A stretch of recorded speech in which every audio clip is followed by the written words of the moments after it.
لو أنزلنا هذا القرآن على جبل لرأيته خاشعا متصدعا من خشية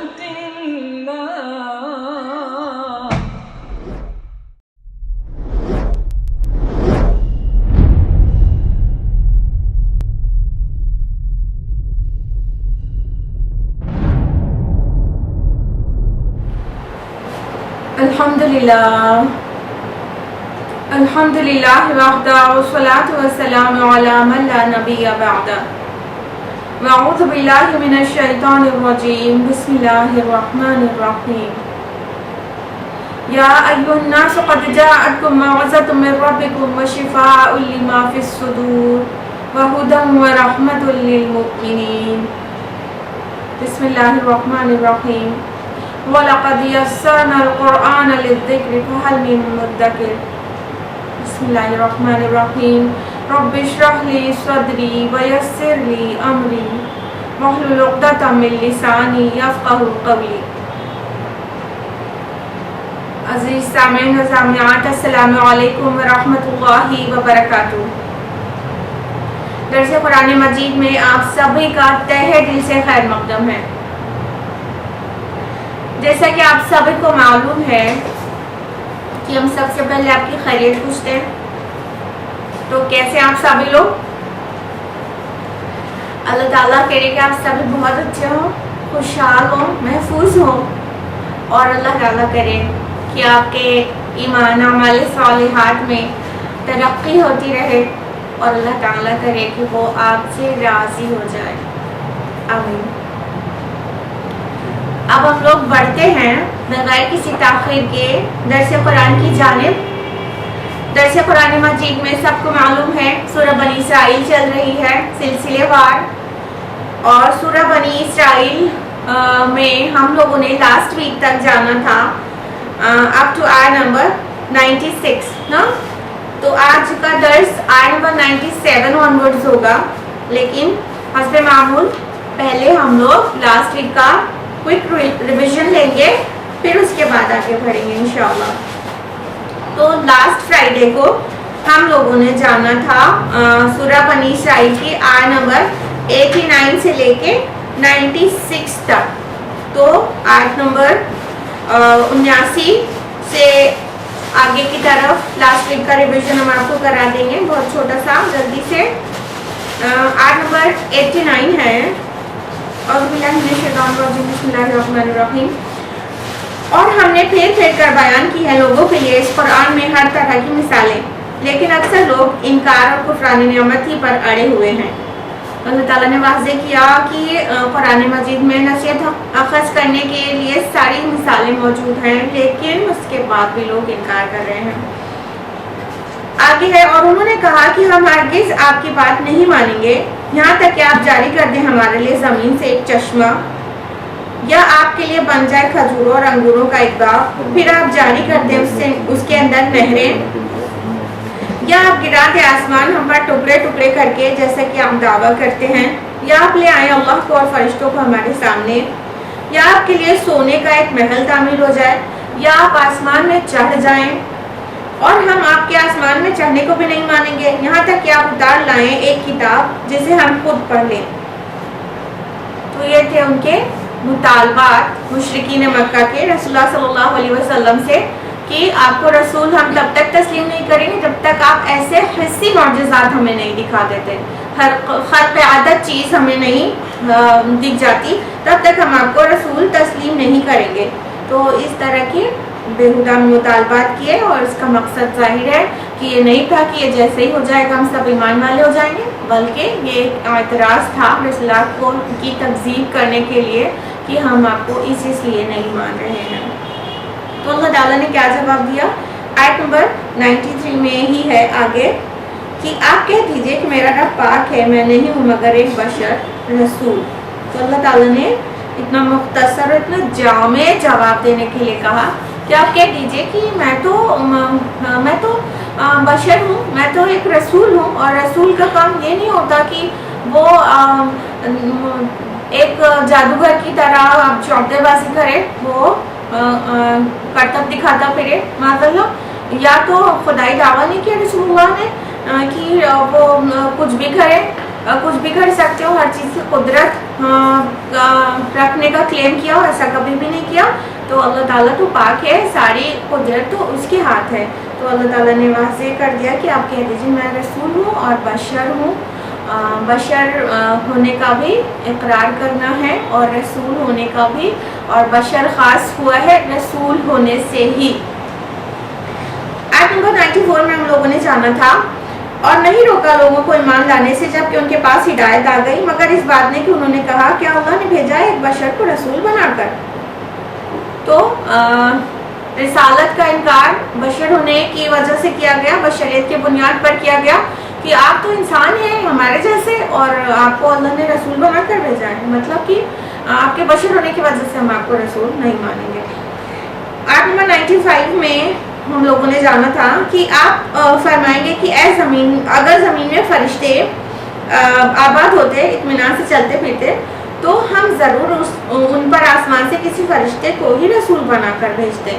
تو اللہ تعالیٰ کا کیا جواب آیا کہ زمین کے باشندے تو انسان ہیں، اس لیے جو رسول ہے وہ انسانوں میں سے ہے، اور اگر زمین پہ فرشتے آباد ہوتے تو ظاہر بات ہے کہ رسول بھی فرشتوں میں سے ہی آتا، اور انسانوں کے لیے اس وقت فرشتے کو بنا کر بھیجتے تو مقصد ہی نہیں حل ہوتا رسالت کا. آیت نمبر 96 میں ہم لوگوں نے جانا تھا کہ اللہ تعالیٰ نے فرمایا آپ کہہ دیجئے کہ اللہ کافی ہے گواہ میرے اور تمہارے درمیان، یقیناً وہ اپنے بندوں سے باخبر بھی ہے اور ان پر نظر رکھنے والا بھی. یعنی اس کا جو الٹیمیٹ ریسپانس دیا گیا کہ اب تمہیں نہیں ماننا ہے تو نہیں مان کر دو گے، لیکن اللہ تعالیٰ بہت کافی ہے میرے اور تمہارے درمیان گواہ، اللہ تعالیٰ تمہارا اور میرا فیصلہ کر دے گا روز قیامہ، روز آخرہ. یہ جواب دلوایا گیا نبی کریم صلی اللہ علیہ وسلم سے. یہ تھا لاسٹ ویک کا ریویژن. اب ہم لوگ بڑھتے ہیں آگے کی طرف، آیت نمبر 97 آنورڈز آج کے درس کے لیے. اعوذ باللہ من الشیطان الرجیم، بسم اللہ الرحمن الرحیم. وَمَنْ يَهْدِ اللَّهُ فَهُوَ الْمُهْتَدِ، اور جسے اللہ ہدایت دیتا ہے بس وہی ہدایت یافتہ ہوتا ہے. وَمَنْ يُضْلِلْ فَلَنْ تَجِدَ لَهُمْ أَوْلِيَاءَ مِنْ دُونِهِ، اور جسے وہ گمراہ کر دے تو ہرگز نہیں پائیں گے آپ ایسے لوگوں کے لیے کوئی مددگار اس کے سوا. وَنَحْشُرُهُمْ يَوْمَ الْقِيَامَةِ عَلَى وُجُوهِهِمْ عُمْيًا وَبُكْمًا وَصُمًّا، اور ہم انہیں جمع کریں گے قیامت کے دن ان کے منہوں کے بل، اندھے، گونگے اور بہرے. مَأْوَاهُمْ جَهَنَّمُ كُلَّمَا خَبَتْ زِدْنَاهُمْ سَعِيرًا، ان کا ٹھکانہ جہنم ہے، جب بھی اس کی آگ دھیمی ہونے لگے گی تو ہم ان کے لیے مزید بھڑکا دیا کریں گے. اب آیت نمبر 97 میں اللہ سبحانہ و تعالیٰ فرما رہے ہیں کہ اور جسے اللہ ہدایت دیتا ہے بس وہی ہدایت یافتہ ہوتا ہے، اور جسے وہ گمراہ کر دے تو ہرگز اللہ تعالیٰ کے سوا آپ ان کو ہدایت دینے والا کوئی نہیں پائیں گے. یہاں پر اللہ رب العالمین کی ایک سنت کو ظاہر کیا جا رہا ہے، یہ اللہ تعالیٰ کی سنت ہے. پہلی بات تو یہ سمجھ لیجئے کہ اگر کوئی ان آیات کو سن کر یہ سمجھنے لگا کہ اللہ تعالیٰ جس کو چاہتا ہے ٹھوس کے ہدایت دے دیتا ہے اور جس کو چاہتا ہے گمراہ کر دیتا ہے، تو ہرگز اس آیت کا اور اس طرح کی آیات کا یہ مطلب نہیں ہے. اللہ تعالیٰ کسی کو گمراہ نہیں کرتا اور نہ ہی کسی کو بغیر خواہش بغیر طلب کے ہدایت ٹھوس کر دیتا ہے. اللہ تعالیٰ کی کون سی سنت ہے؟ اللہ رب العالمین کا یہ طریقہ ہے، یہ سنت ہے کہ جس کے اندر ہدایت کی طلب ہوتی ہے، جو حق کو پہچاننا چاہتا ہے، سچ کی تلاش میں رہتا ہے، جو انسان اللہ تعالیٰ کی فرما برداری والے راستے کو چننے کے لیے بے قرار رہتا ہے کہ میں اس راستے پر چلوں جس سے اللہ راضی ہو اور میں اس راستے پر نہ چلوں جس سے اللہ ناراض ہو، جس کے اندر یہ خواہش رہتی ہے نا، تو اللہ تعالیٰ راہ ہدایت اس کے لیے استوار کر دیتے ہیں، اس کے لیے واضح کر دیتے ہیں حق کو حق، اور اس کو ہدایت نصیب کر دیتے ہیں. اور جو انسان ہدایت پانا ہی نہیں چاہتا، حق کو دیکھ کر بھی اندیکھا کرنا چاہتا ہے اور اپنے نفس کی خواہش کی پیروی کرنا چاہتا ہے، جس کے اندر کبر ہوتا ہے، جو اکڑتا ہے اور طلب ہدایت اس کے اندر تھرو آؤٹ موجود ہی نہیں ہوتی، تو اللہ تعالیٰ اس کو ہدایت نہیں دیتا۔ اللہ تعالیٰ اس چیز کو جو اپنی طرف منسوب کر رہا ہے کہ اللہ جس کو چاہتا ہے ہدایت دیتا ہے اور جس کو چاہتا ہے گمراہ کر دیتا ہے، تو اس کا مطلب کیا ہے؟ اس کا مطلب یہ ہے کہ جو انسان کرنا چاہتا ہے اچھا یا برا، حق پر چلنا یا حق سے انحراف، کچھ بھی جو بھی انسان کرنا چاہتا ہے، جب تک اللہ تعالیٰ کا سینکشن نہیں ہو جاتا ہے، جب تک اللہ تعالیٰ اس کی اجازت نہیں دیتا ہے، اذن نہیں دے دیتا ہے، تب تک وہ کر تو نہیں سکتا نا۔ انسان اپنے مرضی سے جو کچھ کرنا چاہتا ہے صرف ان میں سے اتنی ہی چیزیں کر پاتا ہے جس کا اللہ سینکشن دے دے نا، جس کا اللہ اذن دے دے، جس کی اجازت دیتے اسے کرنے دے۔ اور انسان جو دنیا میں ہے وہ سبھی آزمائش کے لیے ہے، تو آزمائش میں اگر کسی کو فورسفلی اچھے کام کرائے جائے یا فورسفلی برے کام کرائے جائے تو آزمائش کا پوائنٹ ہی ختم ہو جاتا ہے نا، امتحان کہیں رہ ہی نہیں جاتا۔ تو اللہ تعالیٰ آزمائش چونکہ ہے انسان کی اور امتحان میں ہے، تو اس کے لیے ضروری ہے کہ اس کے پاس فری ول ہو، اس کے پاس عمل کی آزادی ہو۔ تو عمل کی آزادی اس طرح سے کہ انسان جو کرنا چاہتا ہے اس کو کرنے دیا جاتا ہے، لیکن اللہ کا اذن شامل ہونا ضروری ہے۔ اللہ کے اذن کے بغیر تو نہیں کر سکتا۔ اس کی مثال آپ کے پاس یہ ہے کہ کوئی بھی انسان جو کچھ کرنا چاہتا ہے کبھی وہ کر پاتا ہے اور کبھی نہیں بھی کر پاتا ہے، ایسا ہوتا ہے نا، اچھا ہے برا دونوں طرح کا کام۔ جو انسان کرنا چاہتا ہے ان میں سے کچھ کام وہ کر لیتا ہے اور کچھ کام وہ نہیں بھی کر پاتا ہے۔ اس سے پتہ چلتا ہے کہ ایک طاقت ہے جو سب کو کنٹرول کر رہی ہے۔ تو اللہ سبحانہ و تعالیٰ وہ طاقت ہے جو انسان کو اذن دیتی ہے کہ ٹھیک ہے یہ تم کرنا چاہتے ہو تو کرو، اس کا راستہ کھول دیتی ہے، ٹھیک۔ تو اللہ سبحانہ و تعالیٰ کا یہ اذن دینا ہی یہ ان کو ان الفاظ میں قرآن میں کہا گیا ہے کہ ہم ہدایت دیتے ہیں یا ہم مطلب گمراہ کر دیتے ہیں۔ مطلب اللہ تعالیٰ اذن نہیں دے تو نہ ہی ہدایت کے راستے پہ انسان چل سکے اور نہ ہی گمراہی کے راستے پر۔ تو اللہ سبحانہ و تعالیٰ کا جو اذن دینا ہے، جو سینکشن ہے، جو گرانٹ کرتا ہے تمہارے وشز کو، تمہارے ڈیزائرز کو، تو وہ کیا ہے؟ اللہ تعالیٰ اذن دینے کی وجہ سے وہ اس کو اپنی طرف منسوب کر لیتا ہے کہ ہم ہدایت دیتے ہیں، ہم گمراہ کر دیتے ہیں۔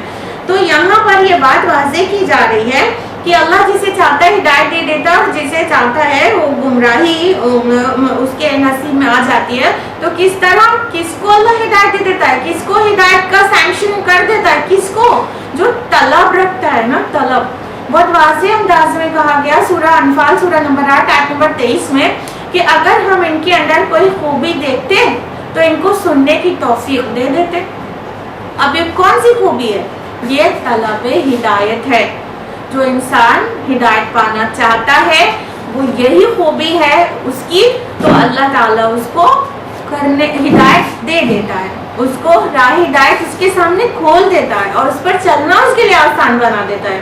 اور جو انسان ہدایت پانا ہی نہیں چاہتا، اس کے اندر طلب ہدایت نہیں ہوتی، تو کیا ہے کہ اللہ سبحانہ و تعالیٰ اس کو بھی سینکشن کر دیتا ہے کہ ٹھیک ہے، اب گمراہی کا راستہ اس کے لیے آسان کر دیتا ہے اور وہ اس پر چلتا چلتا سر پر دوڑنے لگتا ہے اور وہ گمراہ ہو جاتا ہے۔ تو جو بھی انسان ہدایت پانا ہی نہ چاہے اور پھر تو اللہ تعالیٰ اسے ٹھوس کے تو ہدایت دے کر تو پھر اس کی پوری دنیا مدد کرے، پوری دنیا اس کے ساتھ لگ جائے، اس کو حق پہ لانے میں تو نہیں لا سکتی۔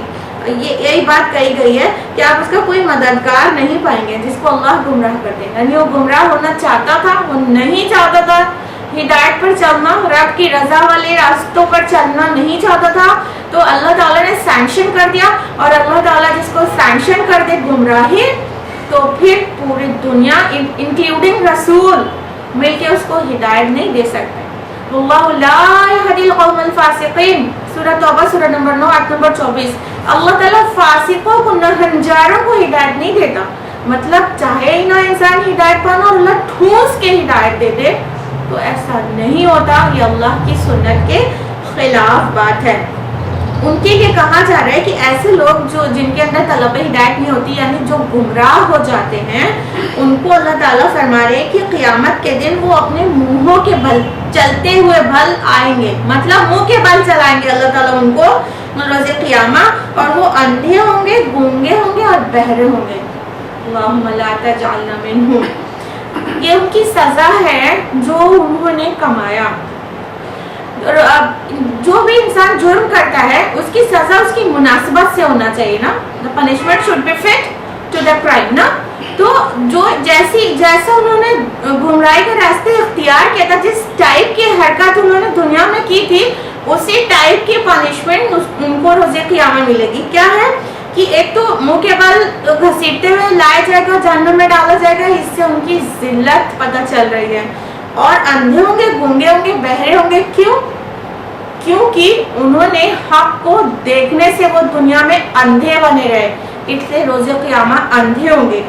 حق کے لیے ان کی زبان گویا ہونے سے رکی رہی، تو اس لیے وہ روز قیامت گونگے ہوں گے، اور حق کو سننے کے لیے ان کے کان تیار نہیں تھے، تو اس لیے روز قیامت ان کی آنکھیں، ان کے کان بہرے ہوں گے۔ تو چونکہ راہ حق پر چلنے کی جو صدائیں تھی رسول کی طرف سے بلند ہو رہی تھی، یا پھر اس تمام دور میں داعیان اسلام کی طرف سے بلند ہو رہی ہیں، تو اس کو جو سننا نہیں چاہتا، دیکھنا نہیں چاہتا اور حق پر بولنا نہیں چاہتا، ان سب کا یہی انجام ہوگا کہ وہ ابھی آنکھیں ہوتے ہوئے بھی اندھے ہیں تو قیامت کے دن واقعتاً اندھے ہوں گے، ابھی کان ہوتے ہوئے بھی بہرے ہیں تو روز قیامت واقعتاً وہ بہرے ہوں گے۔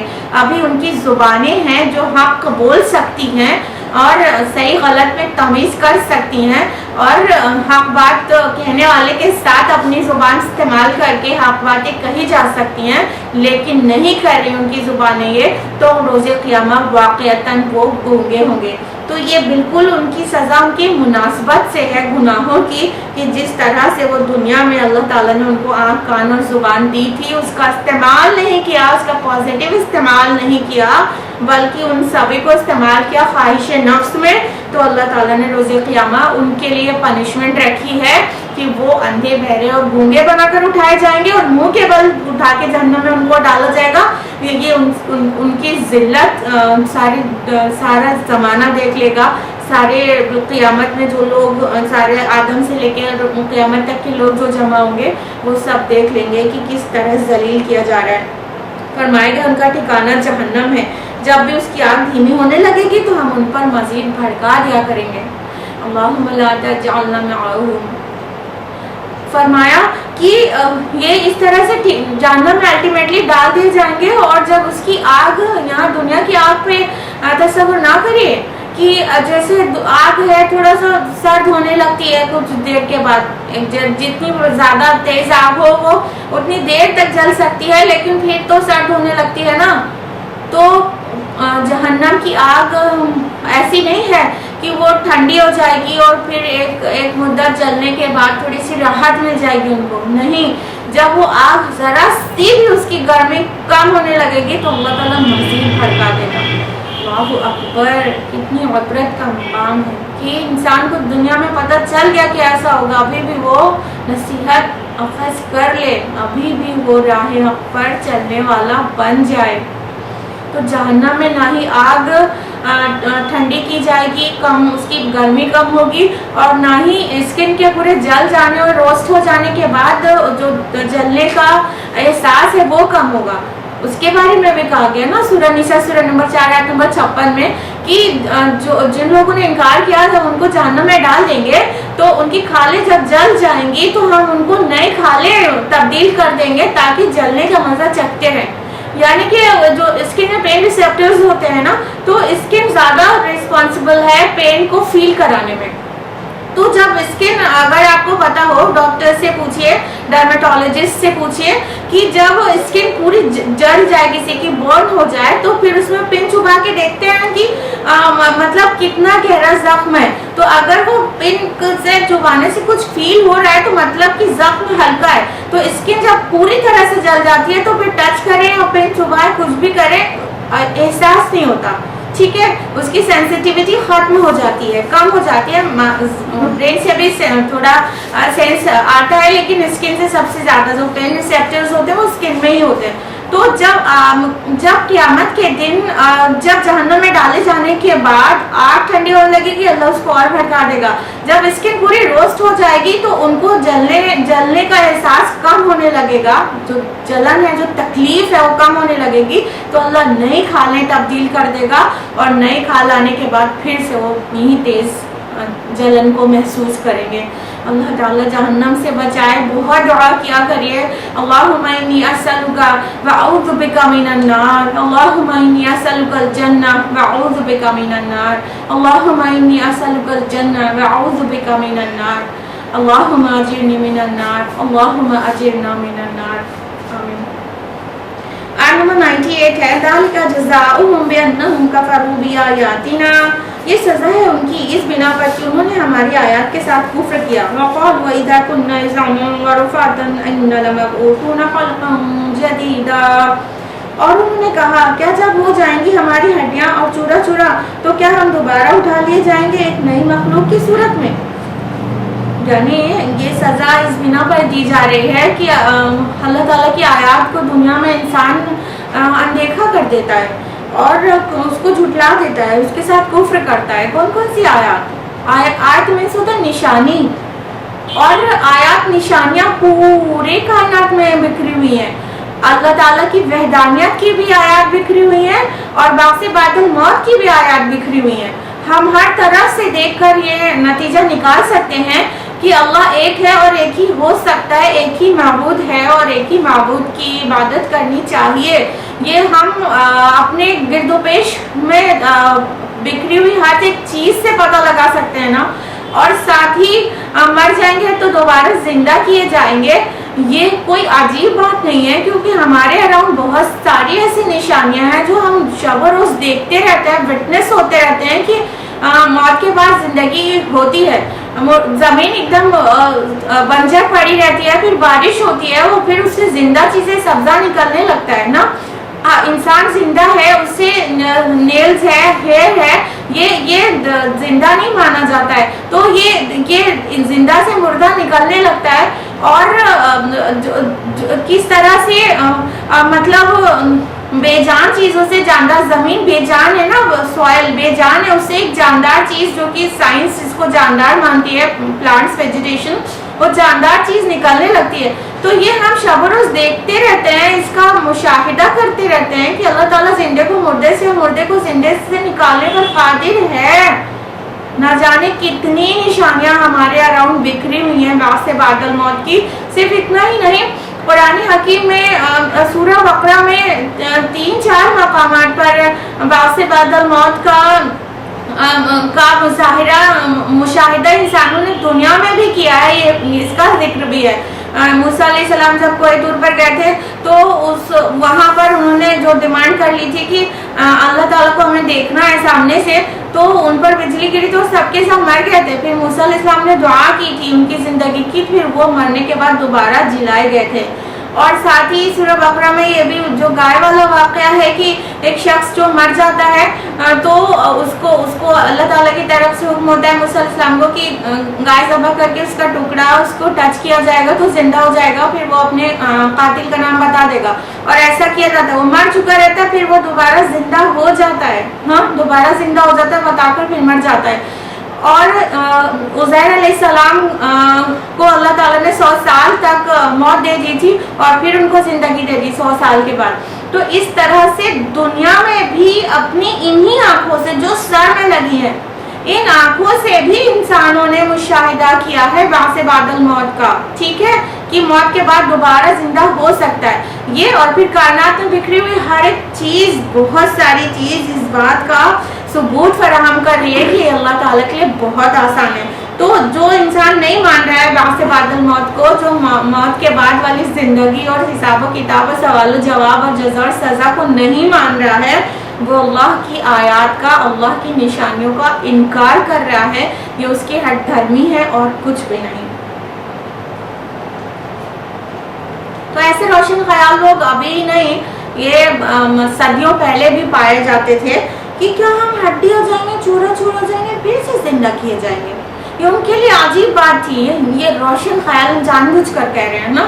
آج بھی ایسے بہت سارے مطلب ایتھیسٹ ہیں اور ایسے بہت سارے کافر ہیں اور ایسے بہت سارے فلاسفرز ہیں جو اس بات کو کا انکار کرتے ہیں. ان کی عقلیں ان کو یہی سمجھاتی ہیں کہ مطلب مٹی اور ایک دم چورا چورا ہو جانے کے بعد کیسے نئی دوبارہ کیسے زندہ ہوں گے. تو اللہ تعالیٰ نے اس کا جو جواب دیا ہے وہ بہت پیارا ہے. آیت نمبر 99 میں ہے أَوَلَمْ يَرَوْا أَنَّ اللَّهَ الَّذِي خَلَقَ السَّمَاوَاتِ وَالْأَرْضَ قَادِرٌ عَلَىٰ أَن يَخْلُقَ مِثْلَهُم.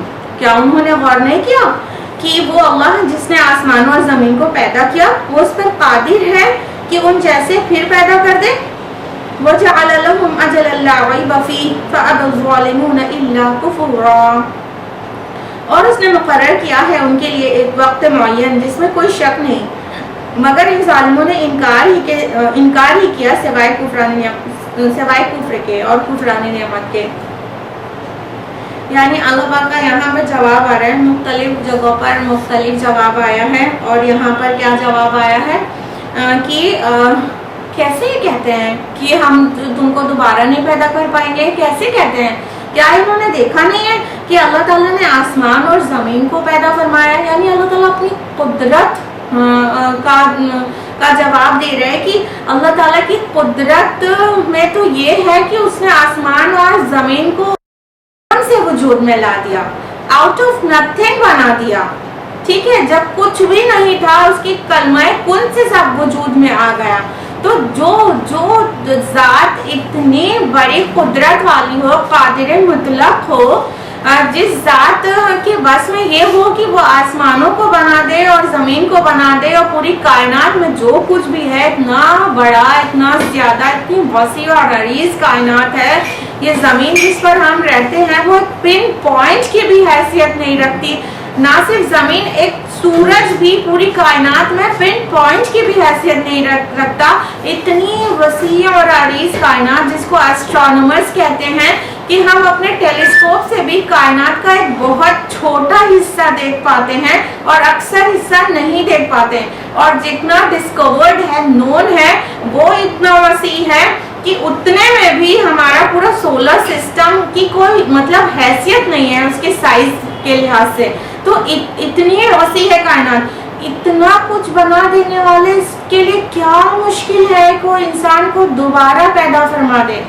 اور ایک جگہ پر تو یہ بھی کہا گیا نا کہ آسمان اور زمین کا پیدا کیا جانا زیادہ مشکل کام ہے کہ تم کو پیدا کر دینا.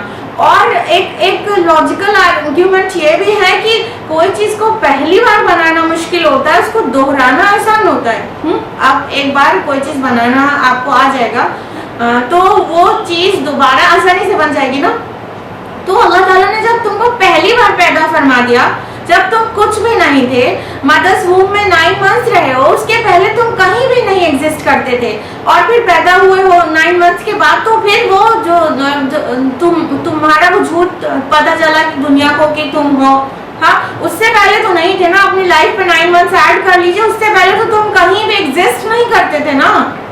تو اللہ تعالیٰ نے جب تم کو بنا کسی چیز کے پیدا فرما دیا تو یہ اس کی قدرت سے باہر کیسے ہو گیا کہ پھر تم کو موت دے کر تمہارا کوئی پارٹیکل کوئی بچا رہ جائے اور پھر اس سے تم کو ریوائیو کر دے. کون سا مشکل کام ہے یہ؟ بہت لاجیکل بات ہے کہ جو ہستی پہلی بار پیدا کر سکتی ہے وہ دوبارہ تو اور آسانی سے پیدا کر سکتی ہے. اور یہاں پہ جو جواب دیا گیا وہ بہت خاص ہے کہ آسمان اور زمین جیسی گرینڈ چیزیں, مطلب اتنی وسیع اور عریض کائنات اور سب کچھ اتنا منظم جو چلتا ہے, وہ سب اللہ تعالیٰ نے پیدا کر دیا. تو انسان جیسی حقیر چیز جو اتنی چھوٹی سی جو کرۂ ارضی ہے اس پر رہتا ہے, بہت چھوٹی سی, پورا سولر سسٹم کا کوئی مطلب کوئی اہمیت نہیں ہے اسپیس اور سائز کے حساب سے, تو پھر اس کے اندر ایک چھوٹی سی زمین اور اس پہ رہنے والا ایک دم پتی سا انسان, اس کی کیا حیثیت ہے قادر مطلق کے سامنے کہ اس کو دوبارہ پیدا فرما دے. تو قرآن مجید بہت لاجیکل آرگیومنٹس دیا کرتا ہے. اگر کوئی سمجھتا ہے کہ یہ مذہب جو ہے اور آؤٹ ڈیٹڈ ہے تو ان کو جاننا چاہیے کہ یہ مذہب نہیں، یہ دین ہے. اور اس چیز کو جو آج بڑے بڑے فلاسفرز اور بڑے بڑے سائنٹسٹ اور بڑے بڑے اخلاق ذہین لوگ جو بات آج کر پا رہے ہیں، قرآن مجید کا انداز جو ہے وہ انڈکٹیو نالج والا وہ بہت پہلے سے ہے. وہ لاجیکل آرگیومنٹس دیتا ہے، ہر ایک چیز کو لاجک سے اور عقل سے سیٹسفائی کرتا ہے، ریشنل آرگیومنٹس دیتا ہے. تو یہ قرآن مجید کا انداز ہے. اور اللہ تعالیٰ نے آگے فرمایا کہ ان کے لیے ایک وقت معین ہے اور جب وہ وقت آ جائے گا تو وہ پھر اللہ تعالیٰ کی طرف سمیٹ لیے جائیں گے کہ یہ جتنا انکار کرنا ہو کر لیں. جب یہ اللہ تعالیٰ کی طرف سمیٹے جائیں گے تو پتہ چلے گا کہ انہوں نے انکار کر کے کیا کیا، اپنی جانوں پر ظلم کر ڈالا. وہ بس ساری چیزیں دیکھنے کے بعد بھی انکار پر اڑے ہوئے ہیں اور اس کے پیچھے اکثریت کی جو وجہ ہے وہ ہے ان کا کبر، تکبر. آیت نمبر 100 ہے قُلْ لَوْ أَنْتُمْ تَمْلِكُونَ خَزَائِنَ رَحْمَتِ رَبِّي. آپ کہیے کہ اگر تمہیں اختیار ہوتا میرے رب کی رحمت کے خزانوں پر، اِذًا لَمْسَكْتُمْ خَشْيَةَ الْإِنفَاقِ، تب بھی تم ضرور روکے رکھتے خرچ ہو جانے کے ڈر سے. وَكَانَ الْإِنسَانُ قَتُورًا، اور انسان بہت ہی تنگ دل ہے. اب اللہ رب العالمین نے اس بات کا جواب دیا جو وہ لوگ رسول اللہ صلی اللہ علیہ وسلم کے فضل، ان کے مرتبے کو قبول کرنے سے رک رہے تھے اپنے کبر کی بنیاد پر. وہ کہہ رہے تھے نا کہ وہ جب مطلب اللہ تعالیٰ نے ہم کو دنیا میں عزت و شرف دیا ہے، ہم بڑے مطلب خاص ہیں، ہمارے پاس عقل ہے، ہمارے پاس دولت ہے، ہمارے پاس نام شہرت ہے. تو بڑے جو چودھری بنے بیٹھے تھے سوسائٹی کے، تو وہ کہہ رہے تھے کہ مطلب اللہ تعالیٰ نے ہم کو دنیا سے نوازا ہے اور اگر ان کو رسول بھیجنا ہوتا تو پھر ہمیں سے ہوتا نا. مکہ اور طائف کی مطلب بستی میں سے کوئی معزز شخص ہوتا، یہ یتیم کو رسول بنا کے بھیج دیا اللہ تعالیٰ نے. تو یہ کہہ کر رسول اللہ صلی اللہ علیہ وسلم کی جو فضل تھا، ان کا جو مرتبہ تھا، اس سے انکار کر رہے تھے نا. تو اللہ تعالیٰ نے یہاں پہ کیا جواب دیا ہے کہ مطلب یہ چاہ رہے ہیں رسالت کا جو اللہ تعالیٰ کا فضل و رحمت ہے وہ یہاں پہ ٹھہرتی، ان میں سے کوئی رسول ہوتا. رسالت مطلب یہاں پہ فضل اور رحمت، جو اللہ تعالیٰ کی رحمت کے خزانے، جو الفاظ آیا ہے خزائن رحمت ربی، میرے رب کی رحمت کے خزانے، ویسے تو جنرلائزڈ وے میں دیکھیں گے تو سبھی کچھ آ جائے گی، ایوری تھنگ. لیکن یہاں پہ خصوصی اشارہ ہے رحمت کے خزانے سے نبوت کا، رسالت کا. تو اللہ تعالیٰ کہہ رہے ہیں کہ رسالت چاہتے ہیں ان کے پاس چلی جاتی. ارے یہ تو اتنے خسیس ہیں، یہ تو اتنے بخیل ہیں کہ یہ جو ہے کسی کا فضل اور اس کا مرتبہ تو قبول کر نہیں پا رہے ہیں اپنے تکبر کی وجہ سے. یہ اتنے بخیل ہیں، اتنے تنگ دل ہیں. تو اگر ان کے پاس نبوت چلی جاتی، رسالت چلی جاتی، تو وہ کیا اس سے لوگوں کو فیض پہنچاتے اور پورے اپنے رب کی رحمت کا جو خزانہ ہے جو کبھی ختم نہیں ہونے والا ہے. اللہ کی رحمت کا خزانہ کی ختم ہونے والا ہے، بالکل انفائنائٹ ہے اور انلمیٹڈ ہے، وہ کبھی ختم نہیں ہونے والا ہے. اللہ تعالیٰ فرما رہے اگر کل کا کل ہمارا خزانہ بھی ان کے ہاتھ لگ جاتا جو ختم نہیں ہونے والا ہے، تو بھی اتنے خسیس ہیں کہ یہ اتنے بخیل ہیں کہ یہ سوچتے خرچ نہیں کرتے کہ ختم نہ ہو جائے. تو اللہ تعالیٰ فرما رہے کہ یہ تو مطلب اتنے بخیل ہیں. اور تو اللہ تعالیٰ ان کو کیوں کر اپنے فضل سے نوازتا اور کیوں کر یہاں پہ وہ اپنی رسالت، اپنی نبوت ٹھہراتا. اور یہ واقعتاً اللہ کا چناؤ ہوتا ہے کہ اپنی رسالت کو کہاں رکھے.